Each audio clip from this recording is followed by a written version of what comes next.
Oke, kita akan mulai saja. Ini saya rekam. Siapa tahu kalau ada yang tidak hadir mau mendengar bisa ya. Kita akan melanjutkan lagi kelas katekisasi kita, tinggal beberapa kali lagi ya. Kita sudah di bagian yang kelima ini. Itu aku ada untuk sebuah misi amanat agung. Jadi ini bicara tentang misi, bahwa Tuhan menciptakan kita untuk sebuah misi ya. Pada pertemuan sebelumnya sudah bahas tentang bahwa Tuhan menyelamatkan kita untuk menjadi alat keselamatan melalui pelayanan kita ya, untuk melayani dengan semua shape yang Tuhan berikan kepada kita. Ada spiritual gifts, kemudian ada hati, heart, ability, gitu ya, dan juga personality, semua kepribadian, dan juga pengalaman-pengalaman yang Tuhan berikan. Nah, kita akan berdoa terlebih dahulu. Kita satu dalam doa. Bapa di surga, dalam nama Tuhan Yesus, kami mau memulai kelas katekisasi di siang hari ini. Kami memohon pimpinan Tuhan, Roh Kudus, yang mengajar kami, menuntun kami supaya kami dapat mengerti dan menerima setiap pembelajaran untuk boleh melengkapi kami, sehingga kami semakin mengenal Tuhan, semakin mengerti tujuan Tuhan dalam kehidupan kami. Pimpin kami semua dalam nama Tuhan kami Yesus Kristus. Amin. Nah, kita akan perhatikan judulnya Aku Ada untuk Sebuah Misi Amanat Agung Allah. Mari kita perhatikan bagian awal ini, bicara tentang misi ya. Kata misi berasal dari kata Latin yang artinya mengutus atau utusan. Kata misi dari bahasa Latin artinya mengutus atau utusan. Jadi seorang Kristen berarti siap untuk diutus sebagai wakil Yesus Kristus, sebagai wakil Tuhan. Perhatikan Yohanes 20 ayat 21 berkata, sama seperti Bapa mengutus aku, demikian juga sekarang aku mengutus kamu. Ini adalah perkataan langsung dari Tuhan Yesus kepada murid-muridnya. Artinya, misi yang Yesus jalankan ketika ada di dunia, sekarang telah menjadi misi kita. Ya, karena kita adalah murid-muridnya. Jadi sebagaimana Bapa mengutus Yesus, demikian juga Yesus mengutus kita, murid-muridnya atau anak-anaknya. Nah, itu namanya mission, itu namanya misi, ya, pengutusan. Ya, sebagai para pengikutnya, kita harus melanjutkan apa yang sudah dimulai oleh Yesus. Yesus memanggil kita bukan hanya untuk datang kepada Dia, tetapi juga untuk pergi bagi Dia. Jadi datang kepada Tuhan, tapi juga pergi bagi Tuhan. Ya, dalam amanat agungnya Yesus berkata, karena itu pergilah. Jadi ada kata pergi di sini, kata kerja. Jadikanlah semua bangsa muridku dan baptislah mereka dalam nama Bapa, Anak, dan Roh Kudus. Dan ajarlah mereka melakukan segala sesuatu yang telah kuperintahkan kepadamu. Ketahuilah, aku menyertai kamu senantiasa sampai kepada akhir zaman. Ya, di sini kita lihat Matius 28 ayat 19 sampai 20 sering disebut sebagai amanat agung Tuhan Yesus. Sebagai amanat agung. Nah, di dalam amanat agung ini kita lihat ada beberapa kata kerja. Di sini ada pergi, ya, pergilah gitu ya.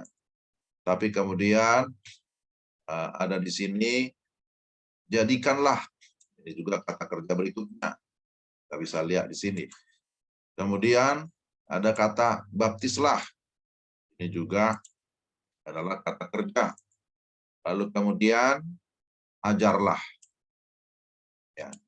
Jadi di sini kita melihat ada beberapa kata kerja yang sebenarnya saling mendukung satu dengan yang lain. Kalau ditanya apa inti utama dari ayat-ayat ini, maka inti utamanya adalah yang di sini. Jadikanlah semua bangsa muridku. Inilah inti daripada amanat agung. Nah, supaya adik-adik tahu semua ya. Sekali lagi bahwa inti amanat agung adalah jadikanlah semua bangsa muridku. Nah, itu adalah perintah Yesus. Karena kita adalah muridnya, maka kita juga terlibat di dalam amanat agung, menjalankan perintah utama ini. Tetapi dalam rangka menjadikan semua bangsa murid Yesus, maka harus ada yang pergi. Maka ada namanya PI ya, penginjilan. Ada namanya misionaris. Kemudian setelah itu dibaptislah orang-orang yang sudah menerima firman itu dalam nama Bapa, Anak, dan Roh Kudus. Lalu kemudian diajar.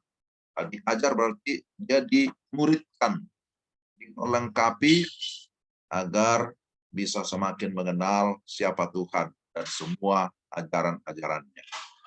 Nah, ini namanya amanat agung ya, misi, menjadikan semua bangsa murid Kristus. Tetapi kemudian juga diulang lagi di dalam Kisah 1 ayat 8. Tetapi kamu akan menerima kuasa kalau Roh Kudus turun ke atas kamu, dan kamu akan menjadi saksiku di Yerusalem dan di seluruh Yudea dan Samaria dan sampai ke ujung bumi. Jadi di sini juga kita melihat hal yang sama sebenarnya ya. Di sini dikatakan jadikanlah semua bangsa muridku. Tapi kemudian di sini dikatakan jadilah saksiku. Jadi menjadi saksi. Ya, bagaimana menjadi saksi? Ya memang harus ada yang rela ya untuk pergi. Di mana dikatakan di sini Yerusalem dan seluruh Yudea dan Samaria dan sampai ke ujung bumi. Nah, bagian ini mau menyatakan bahwa pemberitaan Injil itu berlaku bagi semua suku-suku bangsa. Bukan hanya Yerusalem, bukan hanya sampai Yudea, bukan hanya sampai Samaria. Ini kan sebenarnya kalau kita lihat dimulai dari Yerusalem karena memang di situ awalnya ya terjadi peristiwa Pentakosta, itu perahan Roh Kudus di mana banyak orang yang bertobat. Kemudian di sana menjadi satu gereja yang besar di Yerusalem. Tapi kemudian harus keluar dari Yerusalem. Di luar dari Yerusalem ada Yudea. Lebih jauh lagi ada Samaria. Tapi lebih jauh lagi sampai ke ujung bumi. Akhirnya sampailah ke Indonesia berita itu. Jadi apakah berita itu sudah selesai diberitakan? Ya ternyata belum ya. Amanat agung belum selesai. Maka kitalah yang akan menjadi penerus selanjutnya. Nah, mengapa misi Anda begitu sangat penting? Mengapa misi kita sangat penting? Nah, di sini ada beberapa alasan. Pertama, misi Anda artinya menunjuk kepada setiap kita ya, merupakan hak istimewa yang mengagumkan. Jadi, mengapa begitu penting? Sebab misi Anda meliputi dua hak istimewa yang besar. Jadi, bagi kita, saudara-saudara ya, adik-adik sekalian, menjadi murid Kristus itu adalah hak istimewa. Apalagi ketika kita menjalankan amanatnya. Nah, itu lebih istimewa lagi. Ketika kita menyebut misi itu sebagai hak istimewa, karena pertama, disebutkan di sini, kita bekerja sama dengan Allah. Bekerja bersama dengan Allah. Tapi yang kedua, kita bekerja mewakili Allah. Nah, ini istimewa sekali. Orang bekerja mewakili kepala desa saja sudah bangga kan gitu ya. Atau orang datang menjadi wakil satu kelompok saja, oh kamu ya jadi wakil dari sekolah, kamu ya mewakili kelas ini, itu sudah bangga gitu untuk mengikuti entahkah lomba, entahkah mengikuti olahraga atau mengikuti acara tertentu, seminar, kamu ya yang menjadi wakil, itu sudah bangga. Apalagi disebutkan di sini, kita menjadi wakilnya Tuhan. Nah, itu istimewa sekali. Maka saya selalu bersyukur ya, dan tidak pernah menyesal menjadi pendeta. Kalau saudara-saudara juga ada yang jadi pendeta nanti, ya tetap bersyukur. Kalaupun tidak, ingatlah bahwa dimanapun kita berada, posisinya tetap bahwa kita adalah wakilnya Tuhan. Jadi bukan hanya pendeta yang wakilnya Tuhan ya, tapi semua orang percaya, murid Kristus, dia mewakili Kristus di dalam dunia ini untuk melakukan amanat agung, melakukan pemberitaan kabar baik itu. Ya. Jadi ini istimewanya ya, karena kita bekerja bersama Allah, kedua bekerja mewakili Allah. Kita menjadi rekan Allah dalam membangun dan menyebarluaskan kerajaannya di muka bumi ini. Sebab memberitahu orang lain tentang bagaimana ia bisa memiliki hidup kekal, itulah hal yang terbesar yang bisa kita lakukan. Jadi memberitakan atau memberitahukan sesuatu hal yang besar, itu berkaitan dengan hidup kekal, nah itu yang sangat membanggakan ya, membahagiakan.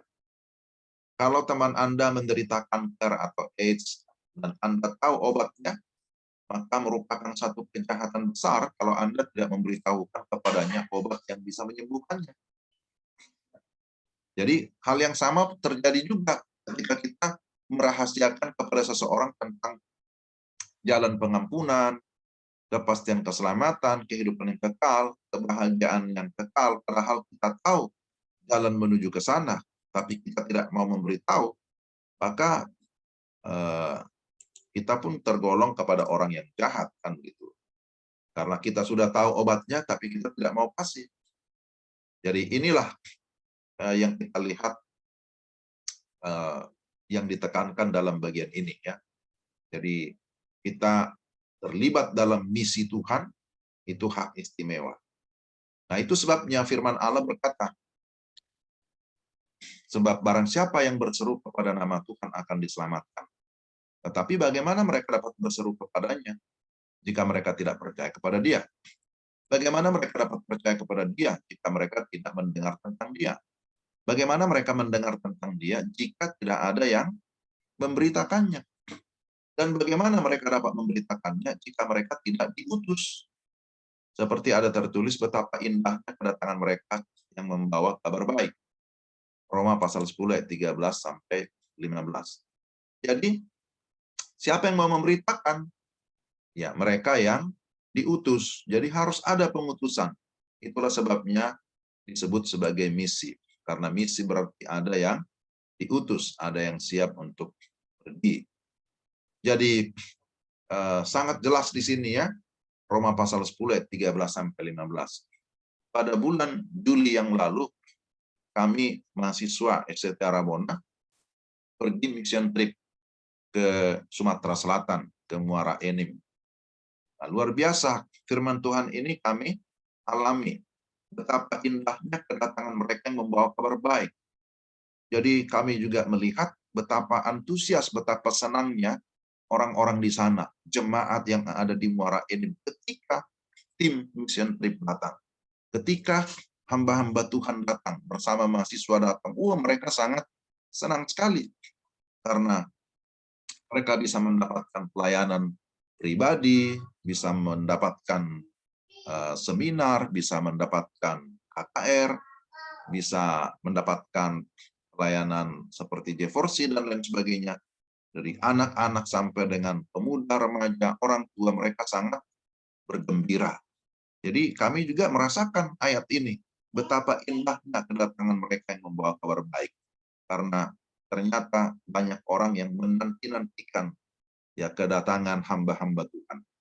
Jadi tidak tunggu harus, nanti saya harus sudah dewasa, sudah tamat sekolah, kuliah, baru saya bisa melayani. Tidak juga. Kan sudah belajar ya tentang bagaimana kita melayani dengan karunia-karunia rohani. Karunia bermain musik.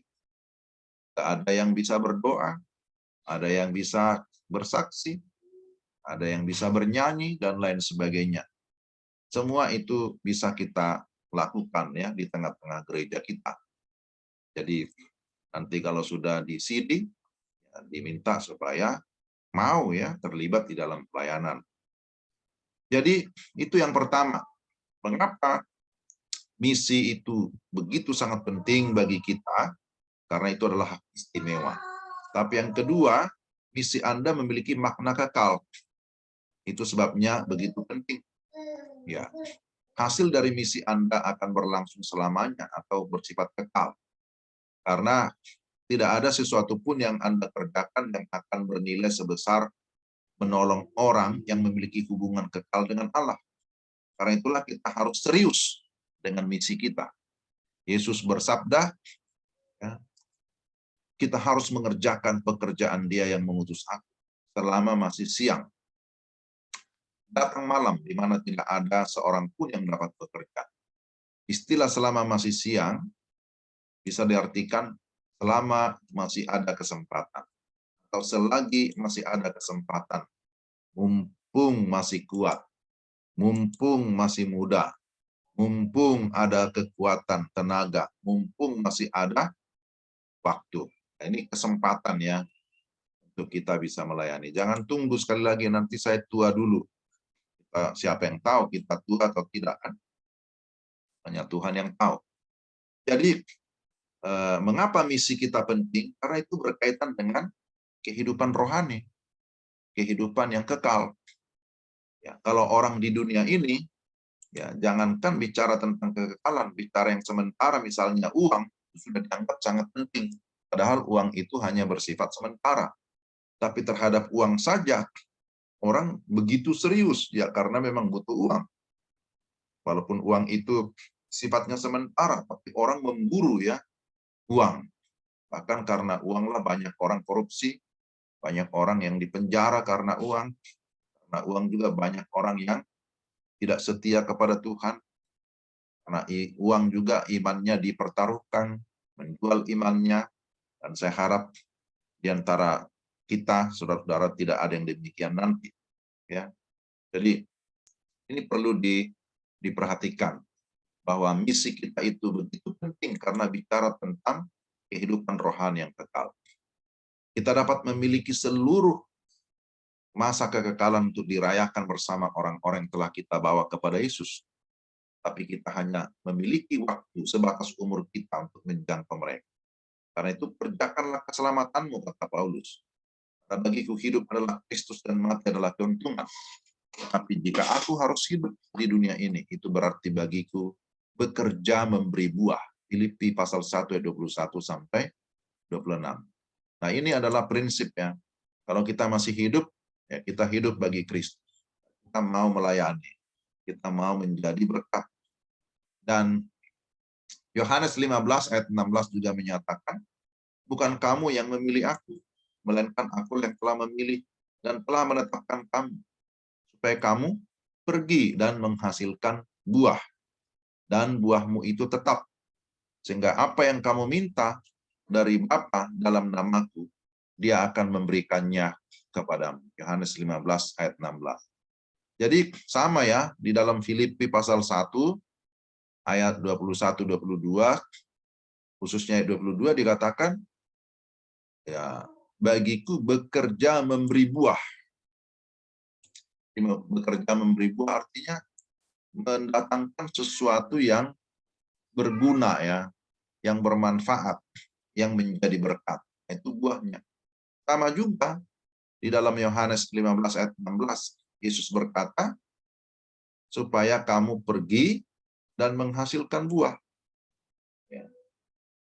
Jadi, supaya kamu pergi dan menghasilkan buah. Jadi, apa yang dikatakan oleh Paulus di dalam Filipi, itu sama dengan apa yang dikatakan oleh Yesus. Tentu, Paulus belajar dari kehidupan Yesus, ya, dan mengikuti semua ajaran-ajaran Tuhan Yesus. Jadi ini prinsip yang sangat penting. Ya, kalau bisa video dibuka saja ya, supaya kita jangan di dalam kegelapan. Saya lebih suka mengajar kalau bisa dibuka videonya. Saya juga sering mengajar mahasiswa, saya minta supaya kalau videonya dibuka ya.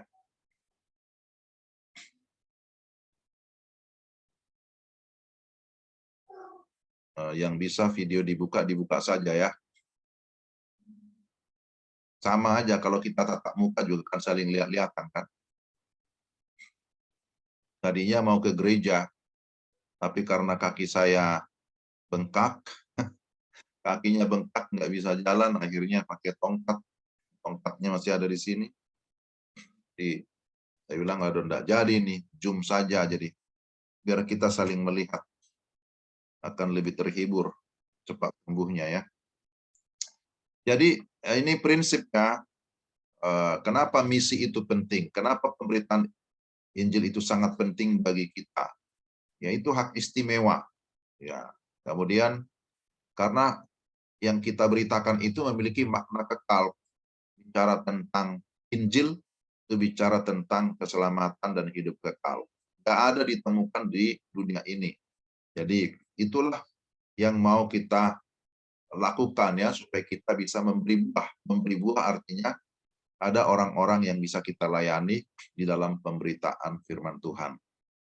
Memberitakan Injil itu adalah keharusan dan yang terutama ya. Mengapa? Karena memberitakan Injil adalah keharusan, karena itu hak orang percaya. Jadi yang pertama, memberitakan Injil adalah keharusan, karena itu adalah hak orang percaya. Ya, bisa minta tolong Mike ya, 1 Korintus 9 ayat 16 sampai 19 boleh dibaca dulu. Ini tinggal sedikit ini, nggak lama kita. 1 Korintus 9 ayat 16 sampai 19.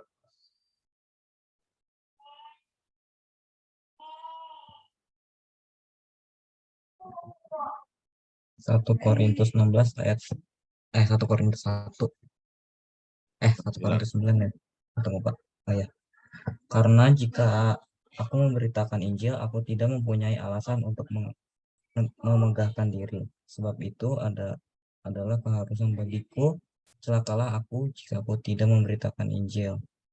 Kalau andai kata aku melakukan menurut kehendak sendiri, memang aku berhak menerima upah, tetapi karena aku melakukan bukan menurut kehendakku sendiri, pemberitaan itu adalah tugas penyelenggaraan yang ditangguhkan kepadaku.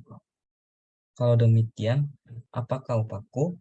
Upahku ialah ini, bahwa aku boleh memberitakan Injil tanpa upah, dan bahwa aku tidak mempergunakan hakku sebagai pemberita Injil. Sungguh pun aku bebas terhadap semua orang, aku menjadikan diriku hamba dari semua orang, supaya aku boleh memenangkan sebanyak mungkin orang. Ya, terima kasih Mike. Jadi kita lihat di dalam 1 Korintus 9 itu, Paulus berkata bahwa memberitakan Injil adalah keharusan. Bahkan dia berani berkata, celakalah aku kalau aku tidak memberitakan Injil.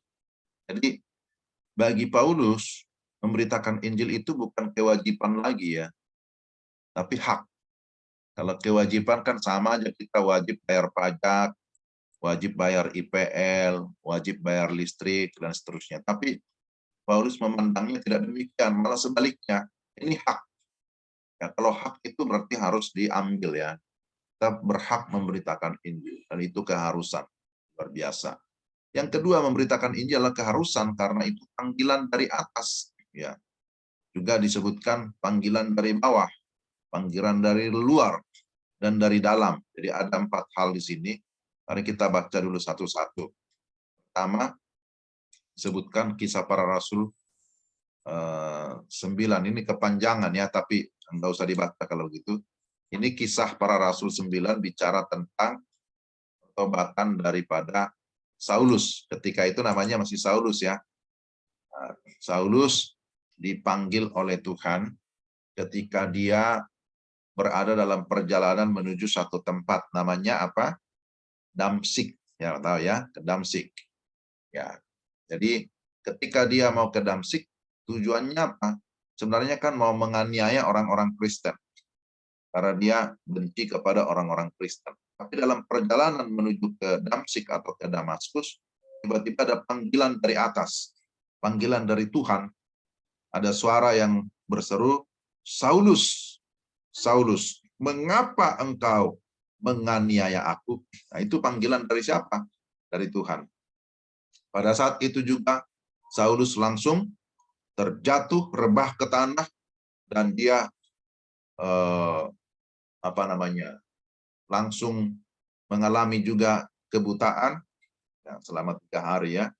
Dia sadar bahwa yang memanggil dia itu ternyata Tuhan. Ya, karena dia bertanya, siapakah engkau Tuhan? Ya, akulah Yesus yang engkau aniaya. Demikian suara itu. Saat itu dia langsung sadar, bertobat, kemudian dia mendapatkan pelayanan pribadi dari Ananias, ya. Kemudian dia menyerahkan dirinya betul, mau menjadi pelayan, menjadi seorang rasul atau seorang misionaris. Jadi panggilan dari atas. Ya sama dengan Matius 28 tadi ya, amanat agung. Yesus memberikan kita perintah, pergilah. Jadi langsung dari Tuhan. Apa maksudnya? Istilah dari bawah. Nah, ini coba dibaca dulu Lukas 16. Siapa yang bisa baca ya? Ocel.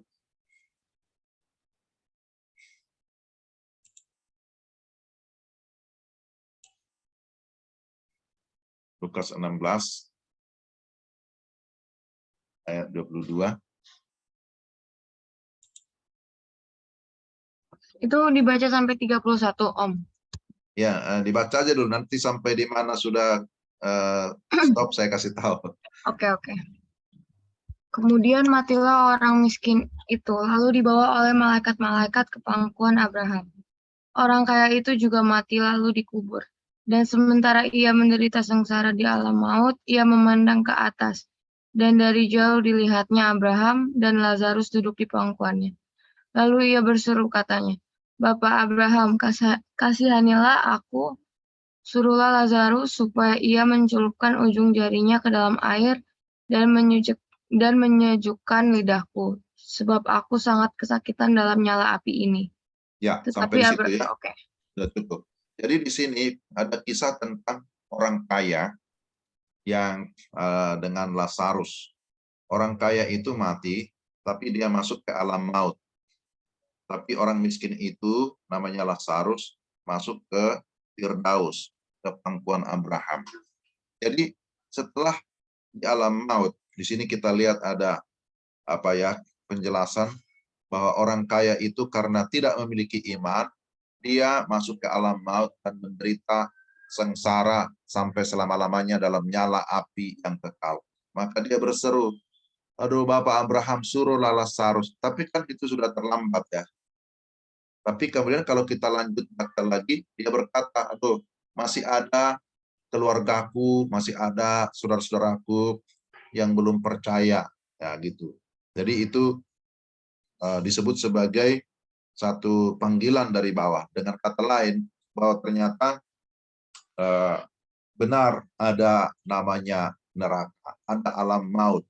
Sehingga dengan demikian, memberitakan Injil adalah keharusan, karena kita tidak mau ada anggota keluarga kita yang masuk ke sana, kan gitu.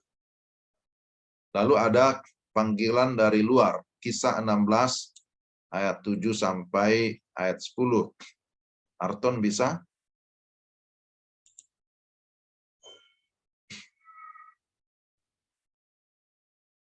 Arton 16 ayat 7 sampai 10.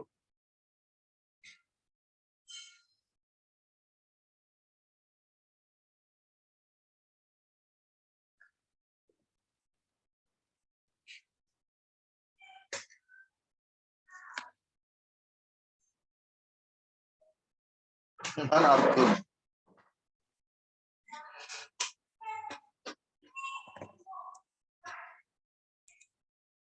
Ada ya? Kisah 16 ayat 7 sampai 10.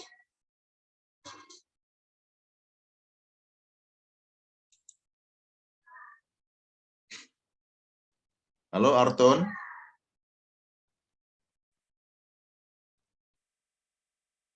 Arton?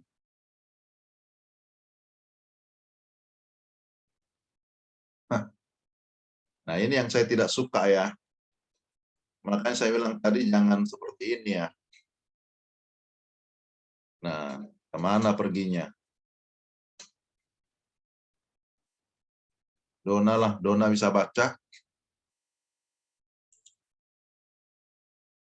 Kisah 16 ayat 7 sampai 10. Ini dia. Bentar, Om.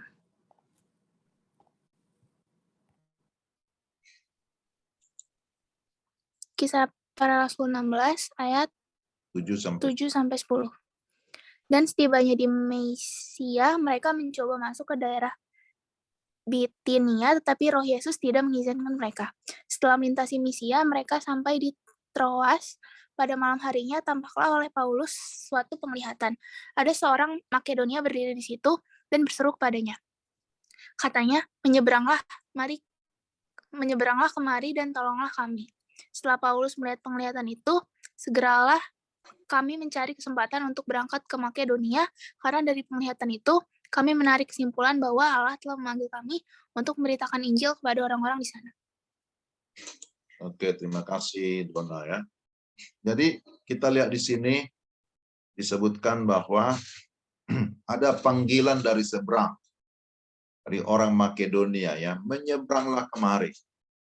Nah, ini dikategorikan sebagai panggilan dari luar, bahwa ada orang-orang di luar suku kita, di luar daerah kita, yang juga membutuhkan berita Injil.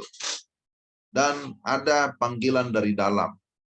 Ya, sama seperti tadi ya, Paulus berkata bahwa aku harus memberitakan Injil. Memberitakan Injil adalah keharusan. Celakalah aku kalau tidak memberitakan Injil. Demikian juga dalam Roma 1 ayat 14. Dia merasa berhutang ya. Coba baca dulu. Ini saja, Roma 1 ayat 14. Apa yang bisa baca?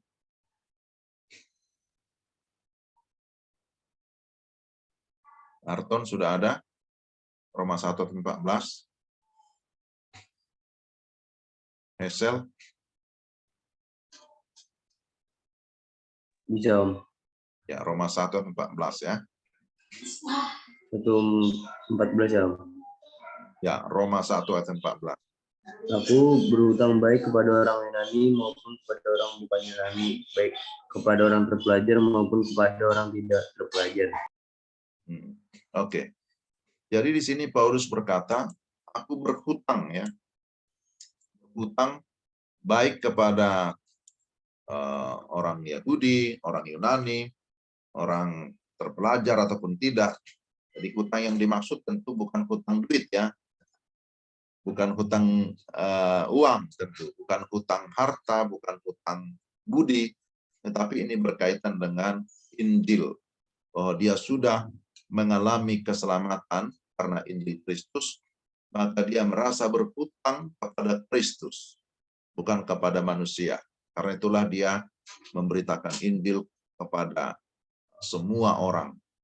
Jadi ini adalah keharusan ya. Karena ada panggilan dari atas, artinya Tuhan memerintah. Tapi juga panggilan dari bawah, artinya bahwa kita tidak mau ada saudara kita, anggota keluarga kita, teman kita yang mau masuk ke neraka. Dari luar, bahwa ada orang-orang di luar kita, di luar suku kita, di luar daerah kita, yang juga sebenarnya membutuhkan Injil. Dan mereka berteriak, menyeberanglah kemari. Dan yang terakhir ini, yang keempat, karena ada panggilan dari dalam hati kita.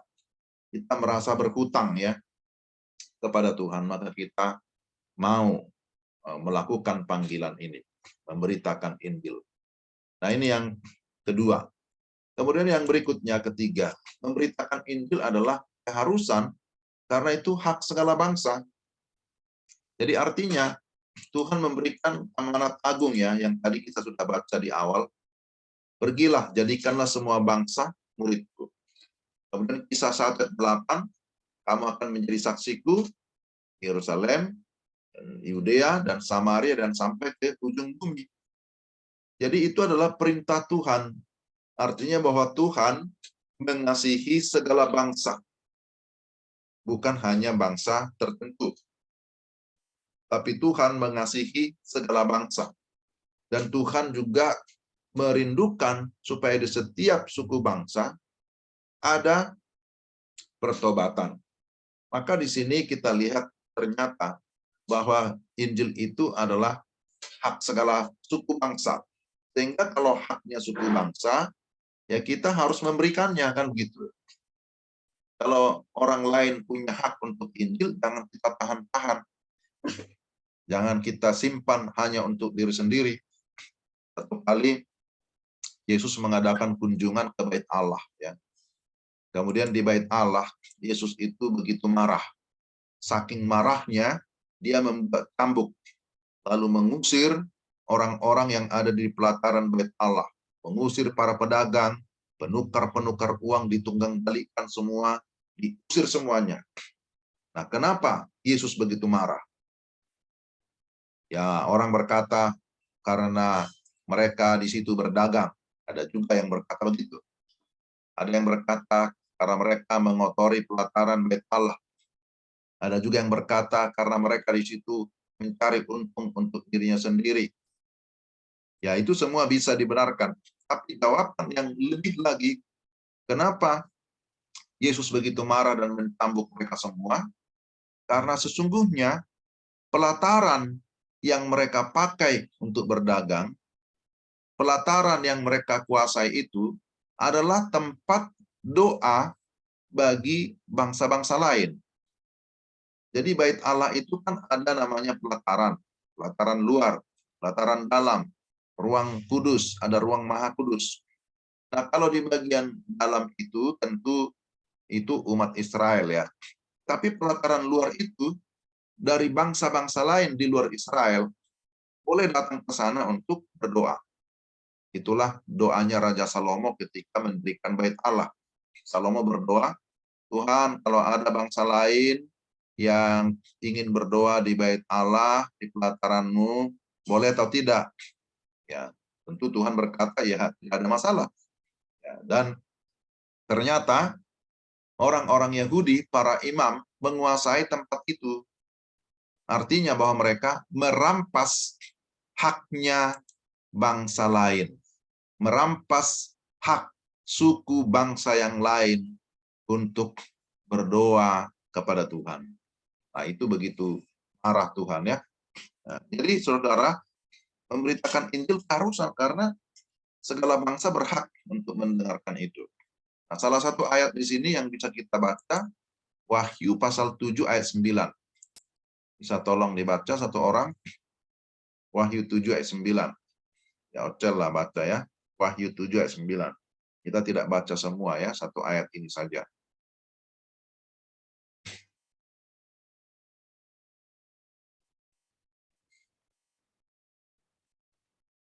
Wahyu 7 ayat 9. Kemudian daripada itu aku melihat sesungguhnya suatu kumpulan besar orang, banyak yang tidak dapat terhitung banyaknya. Dari segala bangsa dan suku dan kaum dan bahasa, berdiri di hadapan tahta dan di hadapan Anak Domba, memakai jubah putih dan memegang daun-daun palem di tangan mereka. Dan kita perhatikan di situ dikatakan dari segala bangsa, ya. Ya, dari segala suku, bangsa, kaum, ya, semua disebutkan di situ. Nah, itu menunjukkan bahwa bangsa-bangsa lain juga berhak untuk mendengarkan Injil. Nah, siapa yang memberitakan? Ya, kita yang sudah percaya lebih dahulu. Yang keempat, memberitakan Injil adalah keharusan.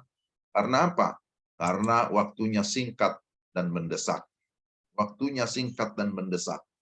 Artinya bahwa, ya, waktu kita di dunia ini hanya sementara.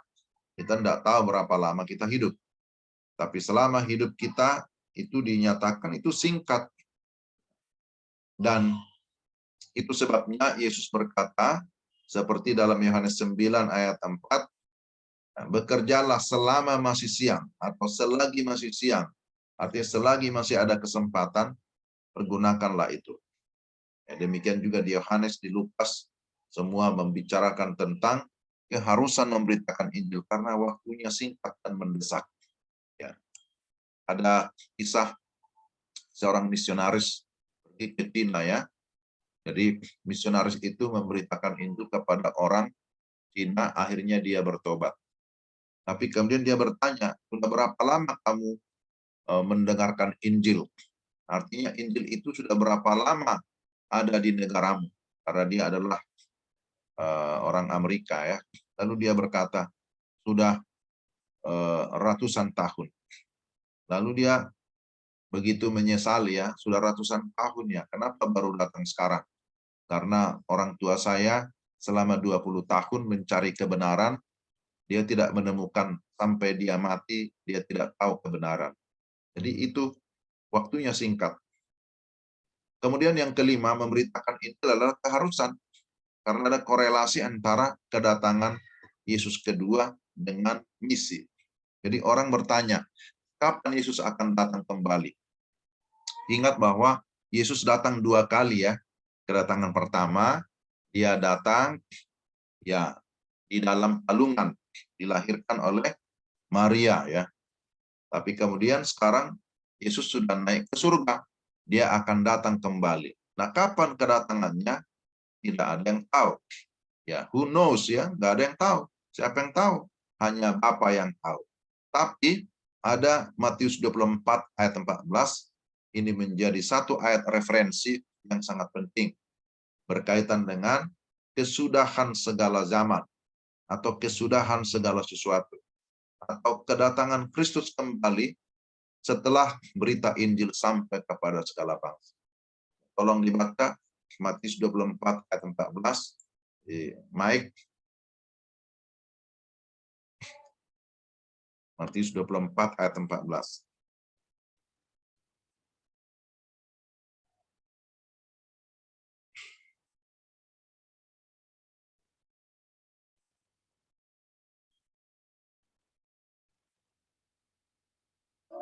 Matius 24 ayat 14 ya Kak. Ya. Dan Injil Kerajaan ini akan diberitakan di seluruh dunia menjadi kesaksian bagi semua bangsa. Sesudah itu barulah tiba kesudahannya. Iya. Jadi dikatakan di situ sesudah itu barulah tiba kesudahannya. Sesudah apa? Sesudah Injil kerajaan surga sampai kepada segala bangsa, sampai kepada semua suku-suku. Nah, bagaimana supaya sampai kepada suku-suku bangsa? Ya memang harus ada yang pergi, harus ada yang bermisi, harus ada yang memberitakan. Nah, itulah sebabnya kita terus berdoa, kita bersyukur ada misionaris yang mau pergi ke garis depan. Dari gereja kita, ada Pak Charles Rematan sekeluarga ke Kamboja, tapi ada juga yang akan pergi lagi survei sekarang, keluarga Pak Eko, ya Pak Eko itu akan berangkat ke Thailand. Sekarang lagi survei di Thailand. Tapi selanjutnya bersama dengan keluarga akan berangkat ke Thailand. Itu contohnya. Bahwa ada orang-orang yang mau rela pergi memberitakan Injil. Karena dia sungguh-sungguh mendapatkan panggilan yang begitu jelas. Jadi kita sudah lihat ada 5 hal ini ya. Mengapa memberitakan Injil adalah keharusan dan yang terutama? Pertama, karena memberitakan Injil itu adalah hak orang percaya. Jadi pergunakan hak ya. Sama ketika pemilu, kalau sudah ada hak, pakai hak itu. Jangan tidak dipakai haknya, rugi kan itu. Kedua, karena ada panggilan. Panggilan itu 4 rangkap. Panggilan dari atas Tuhan memanggil. Sama seperti Tuhan memanggil Saulus. Ya, Tuhan juga memanggil kita. Ada panggilan dari bawah, artinya ada orang-orang menderita yang perlu diselamatkan. Panggilan dari luar, dari suku-suku yang ada di sebelah kita. Kemudian panggilan dari dalam, artinya kita merasa berhutang. Kita juga merasa bertanggung jawab ya untuk anugerah Tuhan. Maka kita mau memberitakan firman. Lalu ketiga, kenapa memberitakan Injil bermisi? Karena ternyata berita Injil juga adalah hak segala suku bangsa. Mereka berhak untuk mendapatkan pemberitaan. Kalau kita tidak memberitakan itu, berarti kita termasuk, ya sama seperti tadi, orang sudah sakit, sekarat, dia punya obatnya, tapi tidak mau kasih. Itu sama dengan kejahatan. Nah, kita juga begitu ya.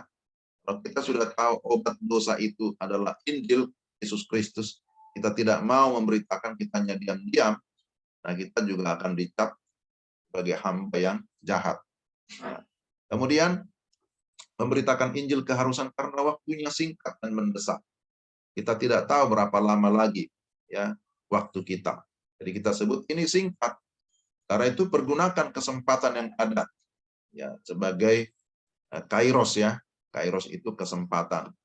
Memberitakan Injil keharusan karena hubungannya dengan kedatangan Kristus. Istilah lain tentang kedatangan Kristus disebut dengan eskatologi. Ya, kalau di sekolah-sekolah kitab, sekolah teologi pasti akan bahas itu. Tapi paling tidak kita juga yang kelas katekisasi pernah mendengar istilah-istilah itu ya. Eskatologi artinya hal-hal terakhir berkaitan dengan kedatangan Kristus yang kedua kali. Ya, jadi kapan dia akan datang? Kalau Injil Kerajaan Surga sudah diberitakan ke seluruh atau ke segala suku-suku bangsa. Nah, ini kemudian kita lihat untuk misi, Yesus menghendaki kita fokus dan bersungguh-sungguh mengerjakannya. Jadi saat ini perhatian kebanyakan orang kepada kedatangan Kristus kedua kali dan akhir zaman. Kapan hal itu akan terjadi? Sebelum Yesus naik ke surga, para murid juga mengajukan pertanyaan yang sama. Tuhan, maukah engkau pada masa ini memulihkan kerajaan bagi Israel? Itu pertanyaan murid-murid ya. Apakah jawab Yesus apa? Dan Yesus menjawab cukup jelas.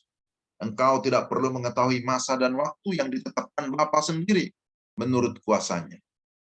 Tetapi kamu akan menerima kuasa kalau Roh Kudus turun ke atas kamu. Ya. Dan kamu akan menjadi saksiku di Yerusalem dan di seluruh Yudea dan Samaria dan sampai ke ujung bumi. Kisah 1 ayat 7-8. Jadi pada saat Yesus masih ada di antara murid-murid, para murid itu ingin berbicara tentang pemulihan Israel atau pemerintahan secara politik.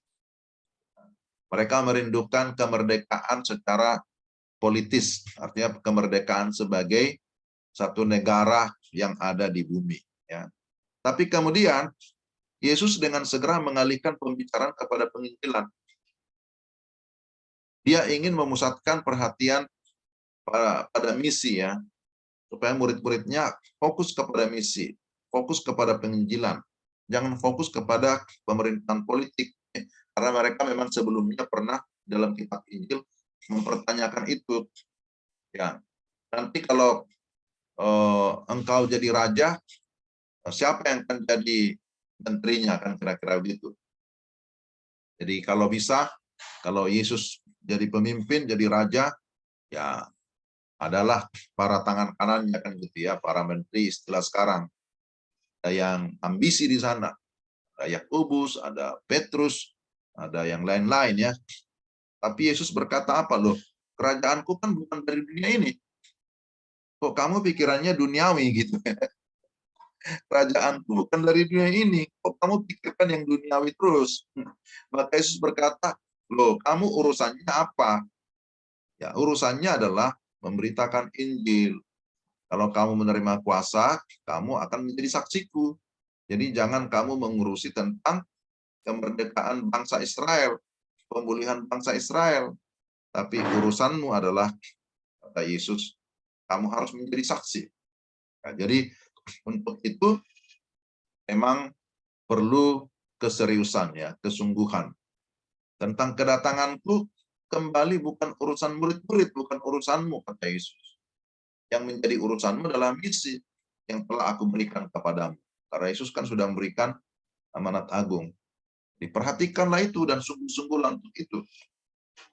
Nah, kalau berspekulasi atau memprediksi tentang waktu yang pasti kedatanganku, nggak ada gunanya. Karena Yesus berkata, tentang hari itu, tetapi tentang hari dan saat itu tidak seorang pun yang tahu. Malaikat-malaikat di surga tidak, dan anak pun tidak. Hanya Bapa sendiri yang tahu. Matius 24 ayat 36. Karena Yesus mengatakan, kita tidak tahu hari dan jam atau jamnya, maka untuk apa kita berusaha mengetahuinya? Kan begitu. Yang kita tahu pasti adalah bahwa Yesus tidak akan datang kembali sebelum semua orang, segala suku, kaum, bangsa, dan bahasa yang Allah ingin mereka mendengar kabar baik atau Injil telah mendengarnya. Jadi Yesus pasti akan datang, pasti. Tapi kapan kedatangannya? Ya hanya Bapa yang tahu. Tapi diberikan clue-nya, ada clue. Kalau Injil sudah diberitakan kepada segala suku, kaum, bangsa, dan bahasa, ya maka Kristus akan datang. Jadi ini adalah hal yang sangat penting untuk kita pahami ya, sebagai anak-anak Tuhan. Supaya kita jangan berfokus hanya kepada dunia ini, karena dunia sementara ya. Tapi kita juga harus berpola pikir rohani ya, memikirkan apa yang dipikirkan oleh Tuhan, melakukan apa yang diperintahkan oleh Tuhan. Karena dalam tradisi atau dalam budaya orang Yahudi, jikalau pesan terakhir dari seorang guru atau seorang rabi itu sama dengan guru ya, itu adalah pesan yang terpenting. Nah, kalau kita baca kitab Injil, apa pesan terakhir dari Yesus sebagai guru agung? Itu tadi, Matius 28 ayat 19 sampai 20. Itu pergilah, jadikanlah semua bangsa muridku.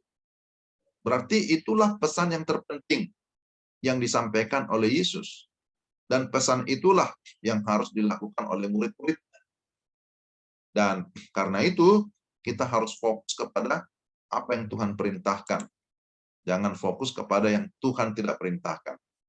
Yesus berkata, dan Injil kerajaan ini akan diberitakan di seluruh dunia, menjadi kesaksian bagi semua bangsa. Sesudah itu, barulah tiba kesudahannya. Jadi kita lihat di sini ada dua hal ya, bahwa dikatakan Injil kerajaan akan diberitakan di seluruh dunia, menjadi kesaksian bagi semua bangsa. Sesudah itu, barulah tiba akhir zaman itu, atau kesudahannya, eskatologi ya, kedatangan Kristus kembali.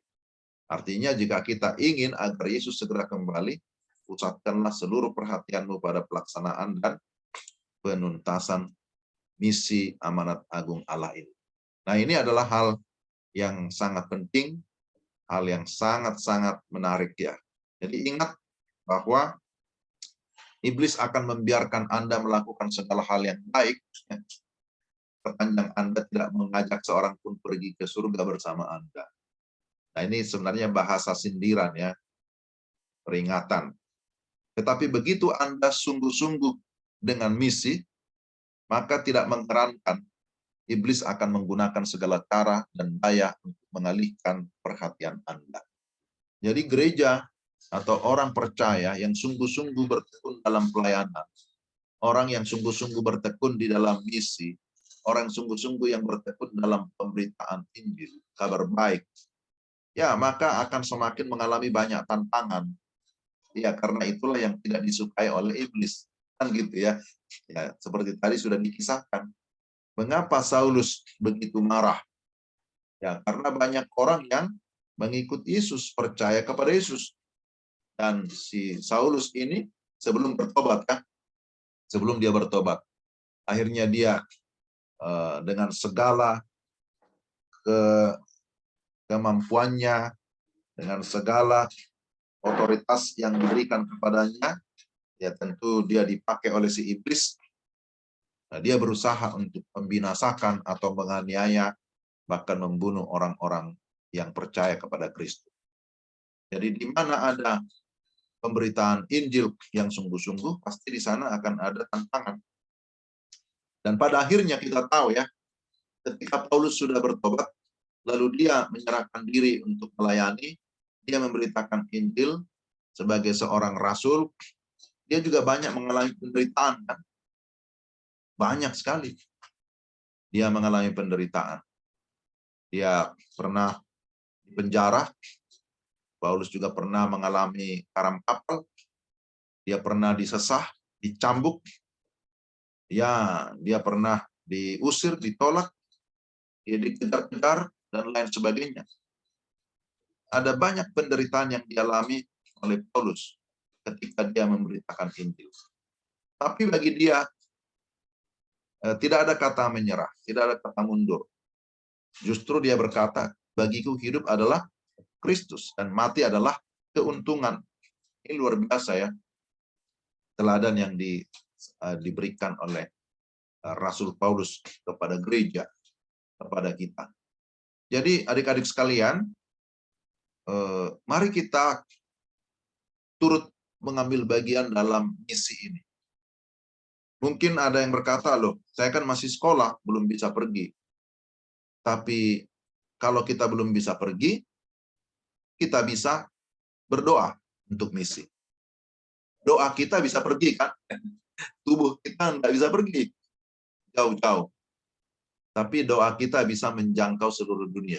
Doakanlah pulau-pulau, doakanlah negara-negara yang masih belum mendengarkan Injil Kristus. Misalnya negara yang banyak tannya itu ya, Pakistan, Turkmenistan, Kazakhstan, ya itu semua ya. Dan juga yang lain-lain tentu yang ada di berbagai belahan dunia, di Asia kah, di Eropa, di Afrika. Jadi kita belum bisa pergi ke sana, tapi kita bisa berdoa. Berdoa juga untuk para misionaris. Tapi kalau suatu saat saudara punya berkat, saudara bekerja, bisa juga menjadi pendukung dana misi dengan memberikan bantuan misi. Atau saudara nanti bekerja ya, tidak menjadi hamba Tuhan, tapi juga bisa memberikan informasi, data-data tentang daerah-daerah tertentu. Itu semua adalah keterlibatan di dalam misi. Ya mungkin bilang masih sekolah, tapi kita bisa melakukan namanya celengan misi. Mungkin hanya sedikit, tidak apa-apa, tapi sudah turut berbagian di dalam misi.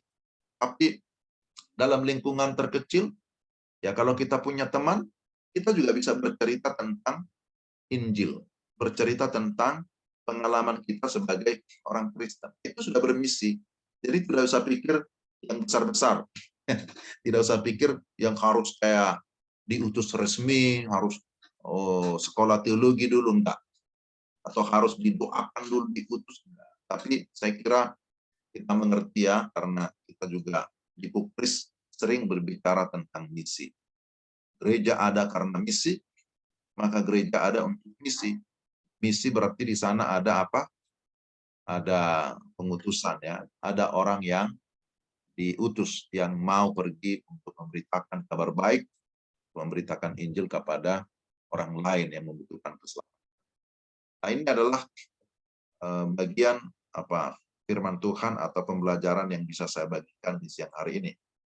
Nah, jikalau ada yang ingin bertanya, boleh juga ya, kalau ada yang mau bertanya.